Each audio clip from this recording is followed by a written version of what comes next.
마지막 때를 준비하라. 다니엘 12장 1절에서 13절 말씀입니다. 그때에 내 민족을 호위하는 큰 군주 미가엘이 일어날 것이요 또 환난이 있으리니 이는 개국 이래로 그때까지 없던 환난일 것이며 그때에 내 백성 중 책에 기록된 모든 자가 구원을 받을 것이라. 땅의 티끌 가운데에서 자는 자 중에서 많은 사람이 깨어나 영생을 받는 자도 있겠고 수치를 당하여서 영원히 부끄러움을 당할 자도 있을 것이며 지혜 있는 자는 궁창의 빛과 같이 빛날 것이요 많은 사람을 옳은 대로 돌아오게 한 자는 별과 같이 영원토록 빛나리라. 다니엘아, 마지막 때까지 이 말을 간수하고 이 글을 봉함하라.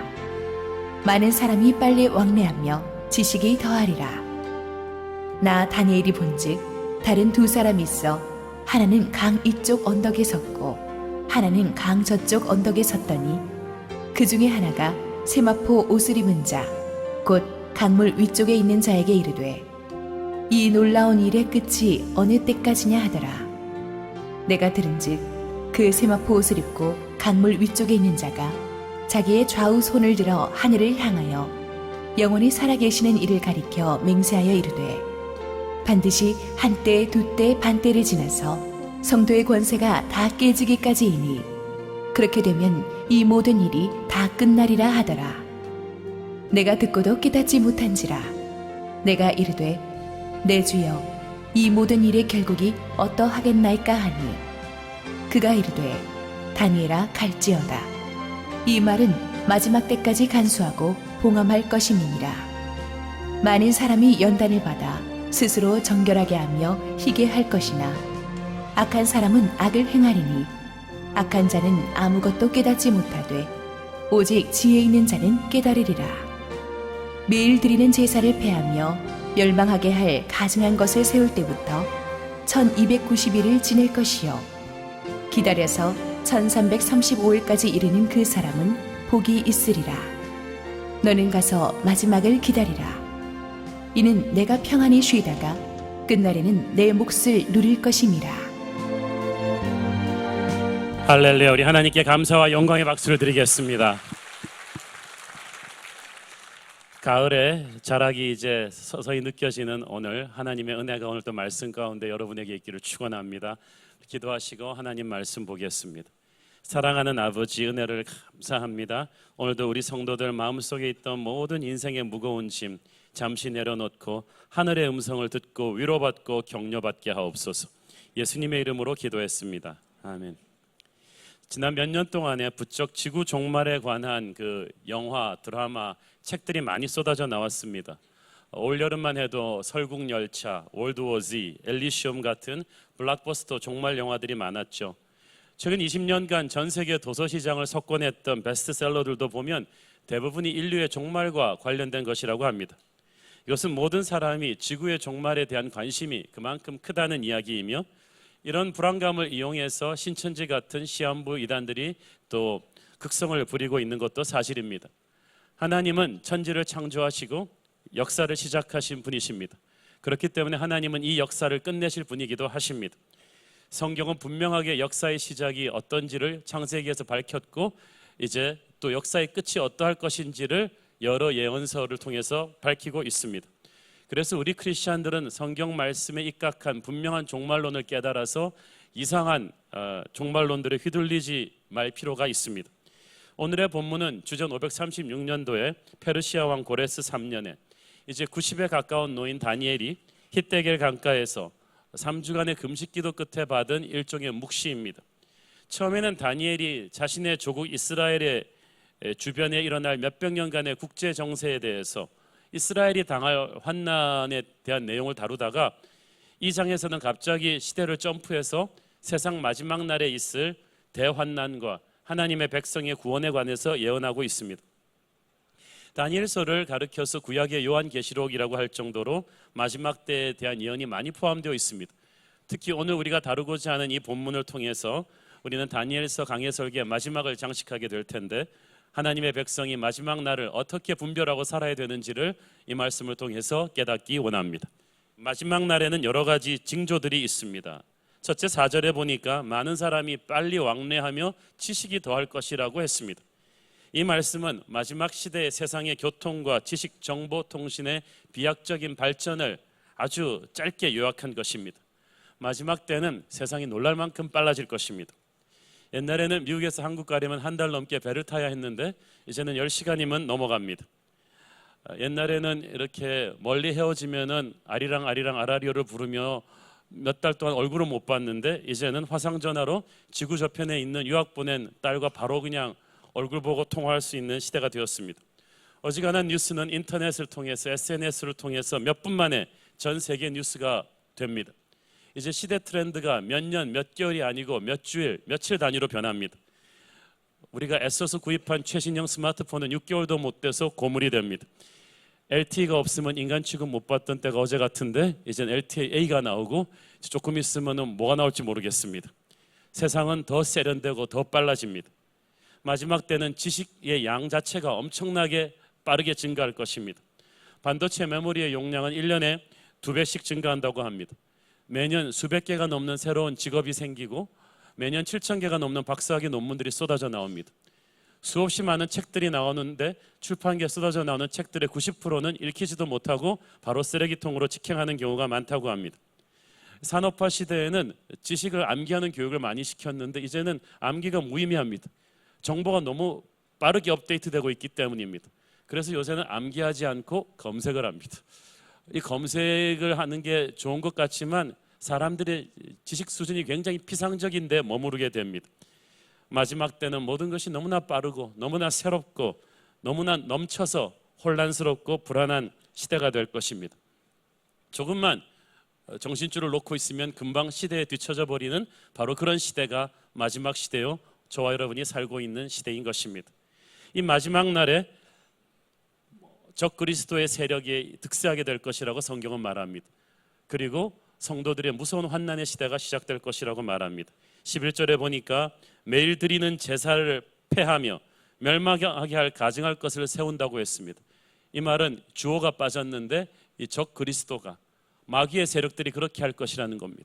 매일 드리는 제사는 성도들이 날마다 드리는 예배, 건강한 기존의 신앙생활로 인해서 핍박받고 압박받는 때가 올 것이라는 뜻입니다. 5절, 6절을 보면은 강 양쪽에 두 천사가 대화를 합니다. 대화를 하다가 세마포 옷을 입은 강 위에 서 있는 분에게 물어봅니다.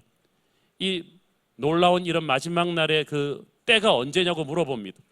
두 천사들이 물어보는 것으로 봐서 이분은 더 높은 분입니다.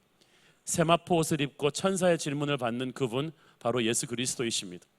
그 예수 그리스도께서 마지막 때에 대해서 대답을 해주시는데 7절을 보십시오. 한때, 두때, 반때를 지나서 성도의 권세가 깨어지기까지 그 일이 생긴다고 했습니다. 성도의 권세가 다 깨어진다는 말은 사탄 마귀들의 공격으로 인해서 하나님의 백성들이 극렬한 시련과 환난을 받게 되는 것을 뜻합니다. 지상의 교회가 이러다가 끝나는 게 아닐까 할 정도의 고난이 올 거라는 뜻입니다. 우리가 세상을 두려워할 필요는 없지만 세상에 대한 핑크빛 환상을 가져서는 안 됩니다. 첨단 IT 기술이 발달한다고 해서 한국의 GDP가 높아진다고 해서 결코 세상이 살기 좋아지는 것은 아닙니다. 성경은 말합니다. 난리와 난리의 소문을 듣겠고 전쟁과 기근과 핍박을 너희들이 듣게 될 것인데 특히 세상 전부가 겪는 환난 외에 하나님의 백성들이 신앙 때문에 겪는 환난이 극심해질 것이라고 성경은 예언하고 있습니다. 이집트의 콥트 교회들이나 지금 이미 인도네시아의 많은 크리스천 교회들이 무슬람들로부터 얼마나 많은 테러를 당하고 있는지 모릅니다. 그 정도까지는 아니라도 개신교 국가라는 미국도 보이지 않는 정신적인 압박이 심합니다.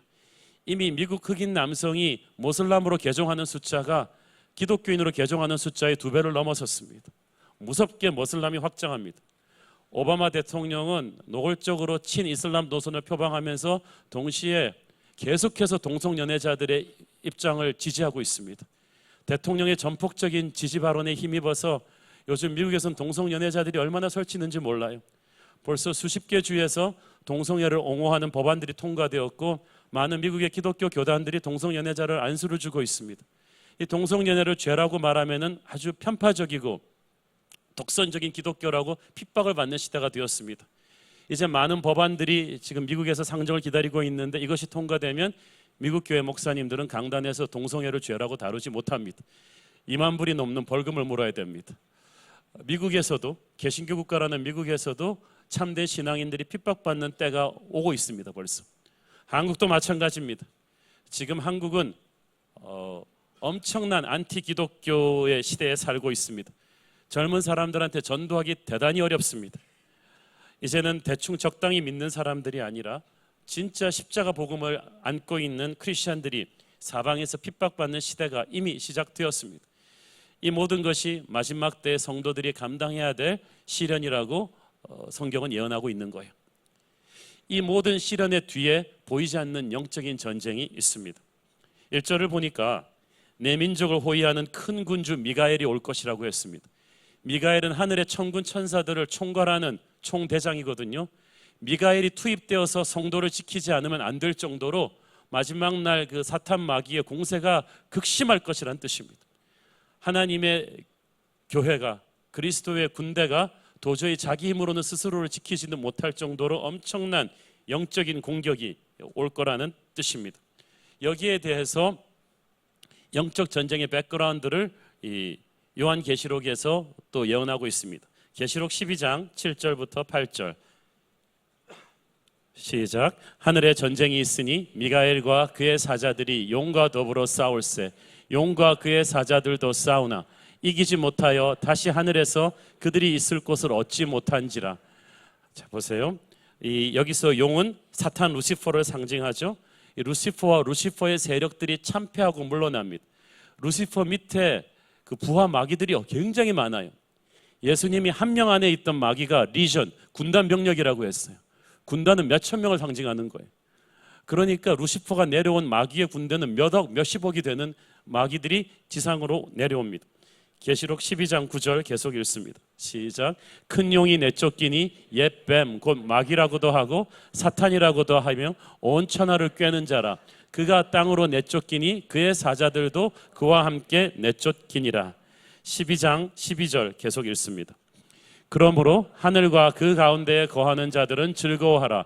그러나 땅과 바다는 화 있을진저 이는 마귀가 자기의 때가 얼마 남지 않은 줄을 알므로 크게 분내어 너희에게 내려갔음이라 하더라. 너희에게라는 말은 지상에 살고 있는 너희에게 내려갔다는 거예요. 그러니까 마지막 환란은 이제 세력이 꺾여버린, 하늘에서 참패한, 그래서 이제 최후 심판날에 불구덩이에 던져질 날이 얼마 남지 않은 마귀가 혼자 죽을 수 없다는 생각에 마지막 최후의 발악을 지상의 교회들에게 쏟아붓는 시대가 됩니다. 발악이 얼마나 극심한지 사람과 사람 사이에, 민족과 민족 사이에, 진보와 보수 사이에, 남과 북 사이에, 가진 자와 없는 자 사이에, 노와 사 사이에, 그리고 교회 안에서 엄청난 분열과 전쟁과 격동과 혼란과 갈등을 마귀가 뒤에서 조장한다는 거예요. 마귀는 독이 바짝 오른 적입니다. 이게 지금 최악의 적입니다. 왜냐하면 마귀가 교활하거든요. 경험이 많거든요. 똑똑하거든요. 성격 나쁘거든요. 집요하거든요. 독이 바짝 올라가는 최악의 적이 지금 우리를 공격하고 있다. 교회여 정신을 차려라 이 말이에요. 이 마지막 날에 갈수록 그런데 희한하게 이 극심한 고난 속에서 알곡과 쭉정이가 구별되게 된다는 것입니다. 10절 읽겠습니다. 시작. 많은 사람이 연단을 받아 스스로 정결하게 하며 휘게 될 것이나 악한 사람은 악을 행하리니 악한 자는 아무것도 깨닫지 못하되 오직 지혜 있는 자는 깨달으리라. 이 전무후무한 환난을 하나님께서는 연단에 불러보십니다. 그 말은 무슨 말이냐 하면 trial with purpose, 이유가 있는 역경이라는 거예요. 그래서 이 환난을 통해서 진짜와 가짜가 갈라져요. 회개하고 스스로 정결하게 되는 사람들이 있는가 하면 더 완악해져서 더 악하게 사는 사람들도 있을 것입니다. 요한계시록 22장 10절 또 내게 말하되 시작. 이 두루마리의 예언의 말씀을 임봉하지 말라. 때가 가까우니라. 불의를 행하는 자는 그대로 불의를 하고 더러운 자는 그대로 더럽고 의로운 자는 그대로 의를 행하고 거룩한 자는 그대로 거룩하게 하라. 여러분, 공부 못하는 애가 시험 못 보면 공부 열심히 할 것 같죠? 꼭 그렇지 않아요. 못 사는 사람이 잘 살기 위해서 더욱 부지런히 일할 것 같죠? 가난한 나라들이. 그렇지 않아요. 마지막 날에 역경이 오면 회개하고 깨닫고 정결하게 될 것 같죠? 그렇지 않아요. 특별히 여기서 하나님이 말씀하시는 것은 하나님의 교회라는 거예요. 연단을 받아 스스로 정결케 되며 휘게 될 것이다. 이 말은 풀물불 속에 재련되어지는 순금처럼 하나님의 백성들이 정결하게 되는 기회라는 뜻입니다. 우리가 눈에 보이는 교회가 진짜 교회라고 착각하는데 하나님 보기에 그렇지 않다는 거예요. 세상과 하나님의 그 복음이 혼재되어 있는 곳이 바로 교회입니다. 그래서 교회 가짜들이 얼마나 많은지 몰라요. 교회에 마귀의 앞잡이들이 얼마나 많이 들어와 있는지 몰라요. 세상과 하나님 사이에 양다리 걸치고 있는 사람들이 굉장히 많은데 이 교회가 마지막 날에 환난과 시련을 겪으면서 정결해진다는 뜻입니다. 거룩해진다는 뜻입니다. 오늘날 한국 교회가 외부의 안티 기독교적인 공격과 내부의 분열과 일부 종교 지도자들의 실추와 그리고 이단들의 공격으로 여러 가지 힘든 상황이 있습니다. 그렇지만 저는 이것이 한국 교회를 진짜 교회로 만드는 하나님의 연단의 과정이라고 믿습니다. 가짜들을 떠나게 하는 거예요. 마지막 날에 연단의 과정을 겪으면서 진짜 교회가 이렇게 필터될 때 차이점은 영적인 깨달음이에요. 음을 못 잡는 사람을 음치라고 하죠. 영적으로 감을 못 잡는 사람을 영치라고 합니다. 영적으로 깨달음이 없는 거예요. 어떤 하나님이 축복을 주셔도 축복의 의미를 깨닫고 역경을 주셔도 역경의 의미를 깨달아 나의 온몸이 아버지의 마음을 알아서 회개할 때 회개하고 돌아와야 되는데 악한 자는 연단을 받으면서도 더 독해지지 깨닫지 못한다는 거죠. 마지막 때는요, 환경이 나빠서 주님의 복음을 못 듣는 경우는 없습니다. 인터넷만 키면 좋은 설교자들 설교 다 들을 수 있어요. 책을 다 볼 수 있어요. 그렇지만 이제 마지막 때는 인간의 마음이 완악해진다는 것입니다. 자기한테 좋은 것만 셀렉티브 히어링을 합니다. 편식하는 거예요. 그래서 영적으로 더 둔해집니다. 디모데후서 4장 3절 4절 시작. 때가 이르리니 사람이 바른 교훈을 받지 아니하고 귀가 가려워서 자기의 사욕을 들을 스승을 많이 두고 또 그 귀를 진리에서 돌이켜 허탄한 이야기를 따르리라. 그러니까 들어야 될 말을 듣는 게 아니라 듣고 싶은 말을 듣게 된다는 것입니다. 허탄한 이야기들을, 쓸데없는 가십을, 그런 것들을, 비성경적인 것들을 사람들이 너무나 많이 관심을 가지고 이야기하고 듣는다는 거죠. 여러분도 신경을 좀 끄십시오. 어느 연예인이 성형수술을 했든 말든 여러분이 무슨 상관이, 군대를 갔든 말든 그게 무슨 상관이 있어요. 허탄한 이야기를 따르지 말고 들어야 될 복음을 들어야 합니다. 마지막 날에 연단을 받으면서도 깨닫지 못하는 자는 얼마나 이 교회 안에 많습니까? 세상과 타협하면서 너무나 경직되어서 무기력증에 빠져서 매너리즘으로 그냥 간신히 교회만 다니는 기성신자들과 교회들이 너무나 많아요. 마지막 날의 이 환난과 핍박은 그런 교회와 신자들을 향한 하나님의 웨이크업 콜입니다. 경고입니다. 그런데 그걸 알아듣지 못해요. 이런 슬픈 상황들이 오늘날 작금의 한국교회 현실이기도 합니다. 그러나 영적으로 지혜로운 자는 이런 환난을 통해서 정신을 번쩍 차리죠. 아, 하나님이 나보고 회개하라고 하시는구나. 정신 차리라고 하시는구나. 이렇게 교회에 몸만 적당히 다니지 말라고 하시는구나. 장로로서, 집사로서, 목사로서 내가 부끄럽구나.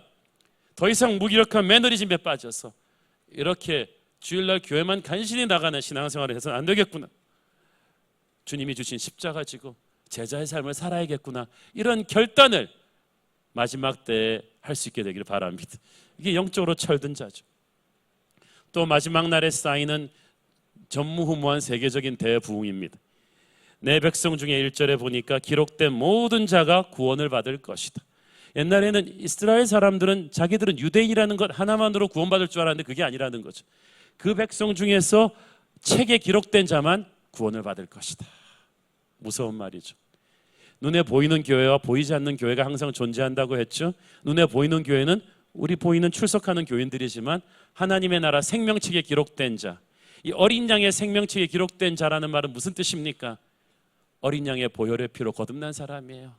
예수의 복음을 듣고 거듭난 사람이에요. 그 어린 양의 보혈로서 그 죄 문제가 깨끗이 해결이 된 사람이에요. 요한계시록 21장 27절 시작. 무엇이든지 속된 것이나 가증한 일 또는 거짓말하는 자는 결코 그리로 들어가지 못하되 오직 어린 양의 생명책에 기록된 자들만 들어가리라. 어린 양의 생명책에 기록된 자, 이들이 속되거나 가증하거나 거짓말하지 않아서가 아니라 그 죄 문제를 다 어린 양의 보혈로 해결했다는 거예요. 십자가를 통과했다는 것입니다. 이런 사람들이 천국에 들어가게 되는, 오직 복음으로만 천국에 들어가는 이 놀라운 부흥의 역사가 이제 마지막 때에 전 세계적으로 일어나게 될 것입니다. 세계 역사의 문이 닫히기 전에 엄청난 부흥의 불길이 일어납니다. 로마서 11장 25절 27절 시작. 형제들아 너희가 스스로 지혜 있다 하면서 이 신비를 너희가 모르기를 내가 원하지 아니하노니 이 신비는 이방인의 충만한 수가 들어오기까지 이스라엘의 덜어는 우둔하게 된 것이라. 그리하여 온 이스라엘이 구원을 받으리라. 기록된 바 구원자가 시온에서 오사 야곱에게서 강건하지 않은 것을 돌이키시겠고 내가 그들의 죄를 없이 할 때에 그들에게 이루어질 내 언약이 이것이라 함과 같으니라. 이스라엘이 강팍할 동안에 전 세계 이방인들이 복음을 받아들이고 그것과 함께 자극을 받아서 다시 이스라엘이 하나님께 돌아오는 역사가 주님 다시 오시기 전에 일어난다는 거예요. 세상 모든 민족이 구원을 얻을 수 있도록 복음이 퍼져나가는 그런 일이 일어나는 거예요. 지난 20세기부터 시작해서 지난 130년 동안에 2000년을 통합친 것보다 더 많은 부흥이 전 세계적으로 일어났습니다. 영국의 웨일즈에서, 평양의 장대현에서, 인도에서, 남미에서, 중동에서, 지금 저 철옹성 같은 이란에서도 100만, 200만이 넘는 지하교인들이 있어요. 그리고 많은 유대인들이 지난 40년 동안 주님께로 돌아오는 기적이 일어났습니다. 이미 마지막 때의 유대인과 이방인들의 부흥의 물길이 불같이 일어나고 있습니다. 저는 한국 교회도 다시금 새로운 부흥의 불길이 일어날 거라고 믿습니다. 그래서 아시아의 부흥을 선도할 수 있도록 우리 새로운 교회는 그 부흥의 불길의 시발점 중에 하나가 될 것입니다. 땅 위의 모든 족속에게 이 부흥의 불길이 전해지고 나서 주님이 오십니다. 마태복음 24장 14절 시작. 이 천국 복음이 모든 민족에게 증언되기 위하여 온 세상에 전파되리니 그제야 끝이 오리라. 이게 가장 정확한 종말의 타이밍을 재는 바로미터입니다. 몇 년 전에 YM과 CCC를 비롯한 전 세계 선교단체들의 지도자들이 모였습니다. 그간 수많은 미전도 종족의 언어를 번역하고 들어간 선교사님들 다 계산해 보면서 아직까지 남아있는 미전도 종족의 언어를 지금 페이스로 전도하고 번역하고 들어가면 몇 년이 지나면 지구상의 모든 미전도 종족이 다 복음을 듣게 될 것인가? 그게 30년이 안 남았어요. 이 30년 안에 게임이 다 끝난다는 거죠. 우리는 진짜 우리 살아있는 때에 주님이 다시 오는 것을 볼 수 있는 그런 시대에 살고 있습니다. 이 마지막 시대는 바로 부흥의 시대인 것입니다. 이 마지막 시대는 구원을 받는 자와 수치를 당하는 자, 이 종말의 때에 그렇게 탁 나누게 됩니다. 2절 같이 읽습니다. 시작. 땅의 티끝 가운데서 자는 자 중에서 많은 사람이 깨어나 영생을 받는 자도 있겠고 수치를 당하여서 영원히 부끄러움을 당하는 자도 있을 것이며. 주님 다시 오실 때 그 하나님의 나팔 소리가 천지를 진동하면서 모든 자던 자들이 다 깨게 될 겁니다. 어떤 예수 안 믿는 사람들은 얘기합니다. 그래, 너 예수 믿는 사람들은 부활해 가서 천국 가면 되잖아. 나는 그냥 이 세상에서 잘 살다가 끝내고 말게. 미안하지만 당신도 다시 부활하게 돼. 불신자라고 가만 놔두는 게 아니에요. 불신자도 다 같이 부활하는데 신자의 부활은 어린 양의 잔치에 참여하는 우리의 모든 서름을 닦으시고 영원한 천국 백성이 되는 승리의 부활이지만 불신자의 부활은 심판받기 위한 죽음의 부활입니다. 미안하지만 당신도 같이 부활해요. 부활해서 가는 곳이 다를 뿐이에요. 요한복음 5장 29절 선한 일을 행한 자는 생명의 부활로 악한 일을 행한 자는 심판의 부활로 나오리라. 이 땅에서 복음을 접했을 때 그 복음을 받아들였냐 안 받아들였냐가 지금 빅딜이 아닌 것 같죠. 교회 다니는 사람이나 안 가는 사람들이나 별 볼 일 없는 차이 없는 것 같은데 그 마지막 날이 딱 되면 그 영혼의 심판대 앞에서는 하늘과 땅 차이입니다. 그리고 그때는 재수도 없습니다. 그냥 끝나는 거예요. 이 어린 양의 생명책에 기록되어서 이름을 불린다는 것, 이것이 얼마나 큰 축복인지 여러분 아십니까? 그 미국의 한 그 선생님이 어느 마을에 새로운 교사로 부임했습니다. 새로운 교사로 부임해서 이제 그 자기 반에 한 20명 있는 아이들 출석을 부르는데 뭐 크리스토퍼 그러면 yes here I am, 그리고 또 뭐 지미 그러면은 뭐 here I am 다 그러는데 그 크리스토퍼라는 애 이름을 불렀는데 대답이 없는 거예요. 그래서 왜 크리스토퍼는 없냐 그랬더니 애들이 키득키득 웃으면서 걔는 그냥 있으나 마나요. 잘 나오지도 않아요. 어떻게 됐는가 싶어 다른 선생님들한테 얘 크리스토퍼라는 애가 왜 안 나옵니까 그랬더니 선생님들이 한숨 푹 쉬면서 걔는 그냥 놔두십시오 그러는 거예요. 왜 놔둡니까 그랬더니 어렸을 때 어머니가 떠나고 아버지가 그냥 술주정뱅이가 돼가지고 애를 돌보지를 않는데, 그러니까 애가 밥도 잘 못 먹고 그래서 몸도 빈약하고 학교도 잘 안 나오는데 아버지가 성미가 고약하고 그래서 그냥 다들 그냥 포기한 애라는 거예요. 근데 이 선생님이 가만 놔둘 수가 없는 거예요. 이 사람이 크리스천인데 딱 크리스토퍼 집에 가정 방문을 갔어요. 문을 두드리니까 애가 그냥 다 죽어가는 표정으로 그냥 얼굴이 바짝 말라가지고 나오는데 집안 꼴이 말이 아니에요. 선생님이 그 집안을 다 정리해 준 다음에 애를 밥을 잘 먹인 다음에 딱 그 술에 취해서 들어온 아버지를 딱 앉혔어요. 선생님 이렇게 놔두면 안 됩니다. 부인을 잃으시는 슬픔은 내가 이해를 하겠지만 이 아이는 학교에 나와야 됩니다. 선생님이 한 체격도 좋고 포스가 있거든요. 그랬더니 술 취한 크리스토퍼 아버지가 압도당해가지고 알았다고, 그럼 학교는 보내도록 하겠다고. 그래서 선생님이 말했어요. 그럼 매일 저녁 제가 오겠습니다. 저녁을 제대로 드시는지 선생님이 술에 안 취하고 이 아이를 돌보는지 제가 확인하겠습니다. 그래가지고 선생님이 매일 저녁, 그리고 크리스토퍼 걱정하지 마라, 내가 너 그 공부를 가르쳐 줄게. 그 크리스토퍼가 지난 세월 학교를 많이 못 나와서 공부 비하인드 된 거 다 가르쳐 줬어. 그 선생님도 무서우니까 이 아버지도 정신 차리고 이제 술을 안 마시고 이제 직장을 잡고 애를 돌보기 시작하는 거. 이제 크리스토퍼 학교에 나왔어요. 출석을 부르는 거예요. 크리스토퍼 그러니까 애가 기가 확 죽어갖고 예스. 그래서 크리스토퍼 그렇게 대답하지 말고 손 번쩍 들고 yes here I am 그렇게 대답해라. 아무도 너를 놀리지 못할 거야. 선생님이 그렇게 말하니까 크리스토퍼가 한 며칠 삐죽삐죽하다 그다음부터는 딱 손을 들고 here I am, here I am. 그래가지고 아주 공부도 잘하는 애가 됐어요. 그렇게 한 몇 개월 지나가지고 이제 선생님도 매일 그 집을 안 찾아가도 애가 학교 잘 나오니까 놔뒀는데 어느 날 애가 또 안 나오는 거지. 그랬더니 그 아버지가 찾아왔어요. 선생님, 우리 크리스토퍼가 백혈암이래요. 오래 못 산대요. 그래갖고 선생님이 또 얘를 데려갔다 이제 병원에 데려갔다가 집에 갔다가 이렇게 또 케어하기 시작했어요. 그런데 나중에 의사한테 들어서 선생님 이제 크리스토퍼가 하룻밤 남았습니다. 오늘 밤이 마지막입니다. 근데 크리스토퍼가 굉장히 두려워합니다. 선생님이 가셔가지고 얘를 좀 격려해 주십시오. 그 선생님이 크리스토퍼한테 갔더니 크리스토퍼가 자기가 이제 죽기가 무섭다는 거예요. 학교 가는 게 좋았는데 이제 죽기가 무섭다. 선생님이 말했습니다. 크리스토퍼 걱정하지 마. 그리고 이제 복음을 전했어요. 예수를 영접시켰어요. 그리고 말했어요. 자, 크리스토퍼 이제부터 잘 들어. 천국에 가면 예수님이 출석을 부른다. 그러면 here I am 그러면 된다. 그러면 너는 조금 있으면 선생님과 만나게 될 거야. 영원한 천국에서 만나게 될 거야. 분명히 선생님한테 들은 그대로 here I am 그래. 그럼 너 살 거야. 이 크리스토퍼가 그 얘기를 듣고 비로소 그것만 하면 되냐? 그것만 하면 된다. 예수님이 너를 끌고 갈 것이다. 바로 지금 너는 어린 양의 생명책에 기록됐기 때문이다. 선생님도 가고 아버지도 가고 다 간다. 이 땅의 모든 절망과 슬픔과 먼저 돌아가신 어머니도 거기가 있을 거야. 이 크리스토퍼는 씩 웃으면서 Here I am 그거를 수없이 연습하면서 하늘나라로 갔습니다. 여러분, 부활이란 마지막 날은 어떤 것입니까?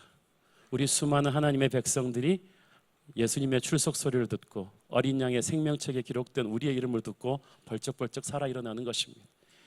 이미 우리 교회 성도들 중에서 많은 분들이 천국에 가신 분들이 있습니다.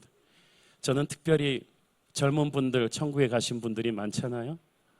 그런데 그때 그분들의 이름을 다 하나님이 부르시는 것을 저는 지금도 기대하고 있습니다. 그리고 우리의 이름도 부르겠죠. 이 마지막 날이 우리에게는 축제의 날이 될 것입니다. 어떻게 종말을 준비할 것입니까? 첫째는 하나님의 시간을 기다리는 것입니다. 7절에 보니까 종말의 때가 언제인가를 말하실 때 예수께서 말씀하시기를 한때, 두때, 반때를 지나서 마지막 때에 성도의 권세가 깨어지는 대환난의 시대가 있고 나서 종말이 올 것이라고 했습니다. 이 종말의 기간이 얼마나 긴 것인지 우리는 해석할 수가 없습니다만은 중요한 건 12절에 기다려서 1335일에 이르는, 어떤 사람은 1335일이 진짜로 마지막 날에 어떤 숫자냐 그러는데 그게 아니에요. 어떤 기간이 있다는 거예요. 근데 주님이 정하신 그 기간을 기다리는 자에게 복이 있다는 거예요. 하나님이 주는 기간을 왜 우리가 기다립니까? 왜냐하면 그 하나님이 재림을 미루는 그 기간에 바로 하나님의 사랑이 오기 때문입니다. 베드로후서 3장 9절 시작.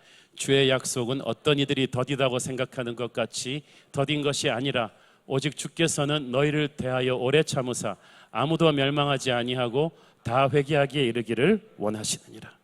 하나님이 굼떠서 늦게 오시는 것이 아니고 하나님이 구원하고 싶은 사람들의 숫자가 너무나 많아요. 주님이 왜 빨리 오지 않느냐고 말하는 건 여러분 이기적인 거예요. 방주 안에 들어온 사람이 이제 떠나자 그러면 안 되죠. 방주 밖에 있는 사람들의 심정을 생각하셔야죠. 아직까지도 예수를 믿지 못한 우리의 가족, 친지, 사랑하는 사람들이 많다는 거예요. 이거를 우리가 이해를 해야 됩니다. 그리고 이 마지막의 타이밍에 대해서 더 이상 질문을 하지 말아야 되는 거예요. 하나님께서 다니엘도 잘 이해하지 못하니까 거기까지라고 그으셨습니다. 하나님이 멈추라 그런 데서 이게 멈추는 것이 하나님의 사람이죠. 마지막 때를 준비하는 또 한 가지는 영적인 분별력을 가지는 것입니다. 4절 9절에 보면 마지막 때까지 간수하고 봉함하라, seal하라는 말이 나옵니다. 근데 여기서 봉함하라는 말은 아예 그냥 은폐시켜서 이 예언을 아무에게도 공개하지 말라는 뜻이 아니고 이거를 you watch and see, 잘 보관해서 이 예언이 성취되는 것을 정신을 차리고 서서히 지켜보라는 거예요. 계시록 22장 10절에서는 또 내게 말하되 예언의 말씀을 임봉하지 말라, 때가 가까우니라 그랬어요.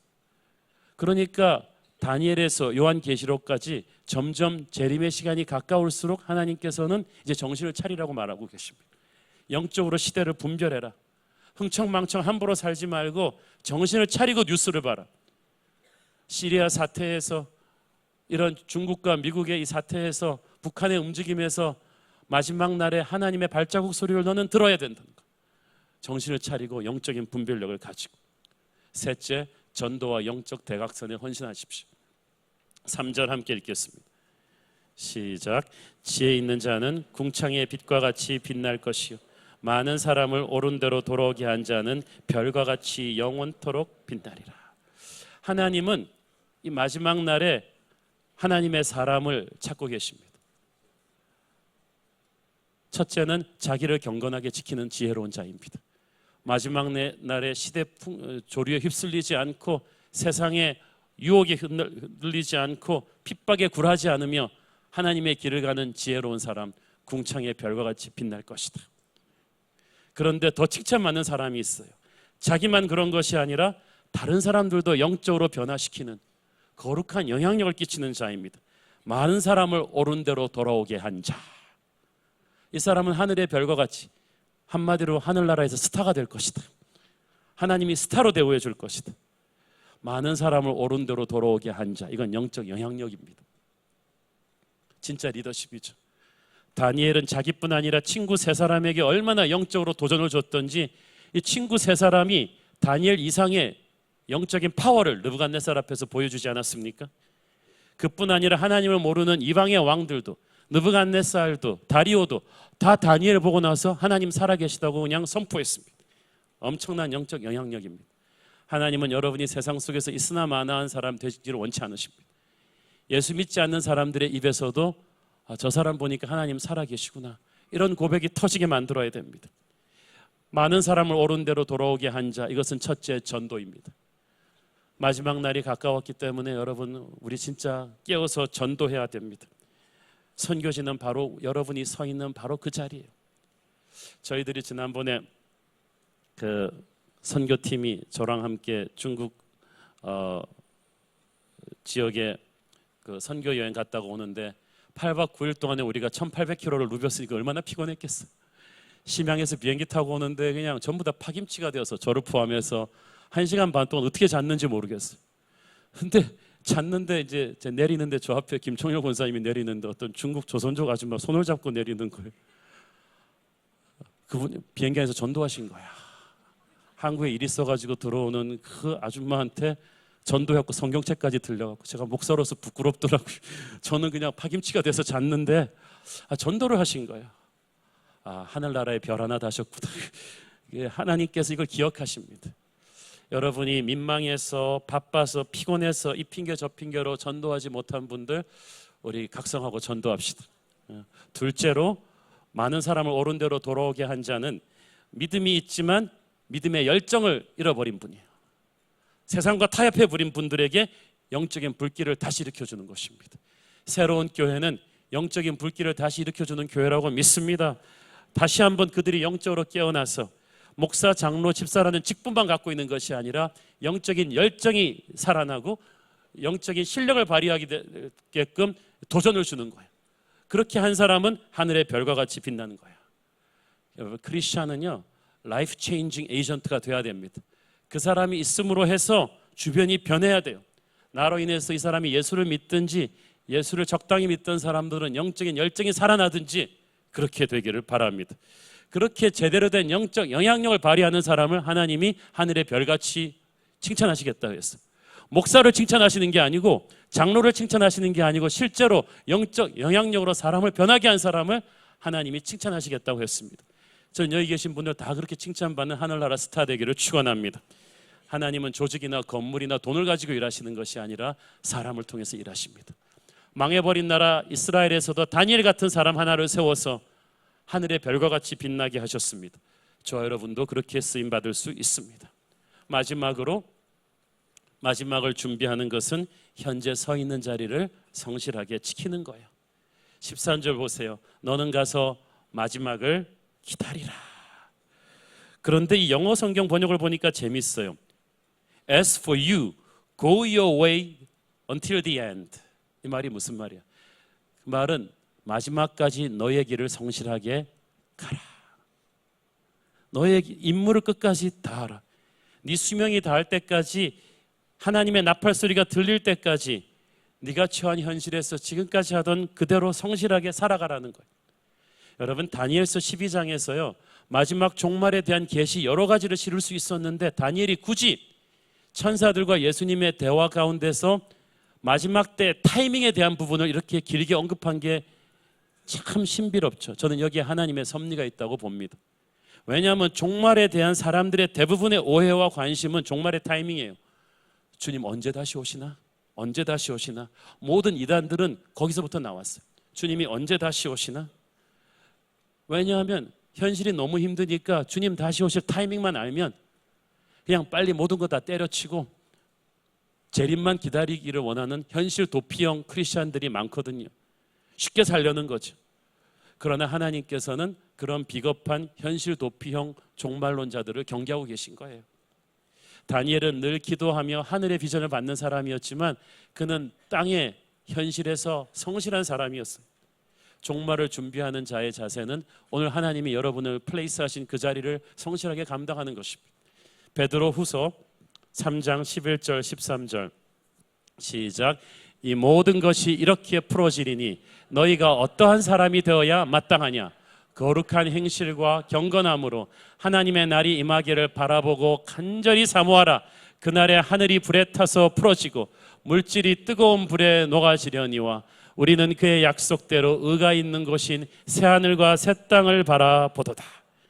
그러니까 종말을 준비한다고 우리가 집 팔고 땅 팔고 하얀 옷 입고 한 군데 모여서 재림을 기다리는 그런 걸 주님이 원하지 않는다는 거예요.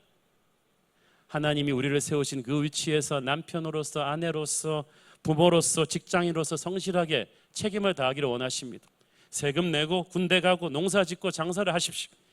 그리고 불신자들에게 전도하고 믿는 형제들을 격려하면서, 그리고 너무 부잡한 취미생활과 소비생활을 심플하게 정리하면서 주님의 나라 위해서 내 물질과 시간을 쓰면서 교회를 섬기면서 그렇게 살라는 거예요. 자꾸 어느 때냐고 물어보지 마세요. 옛날부터 공부 못하는 애들이 자꾸 시험 언제 보냐고 자꾸 물어봐. 그 말이 무슨 말이에요? 시험일날 알면 벼락치기 하겠다는 뜻 아니에요?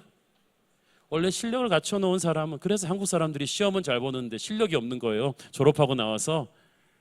졸업장은 그렇게 따는 게 아니에요. 실력을 갖춰놓으면 언제 시험 봐도 상관이 없습니다.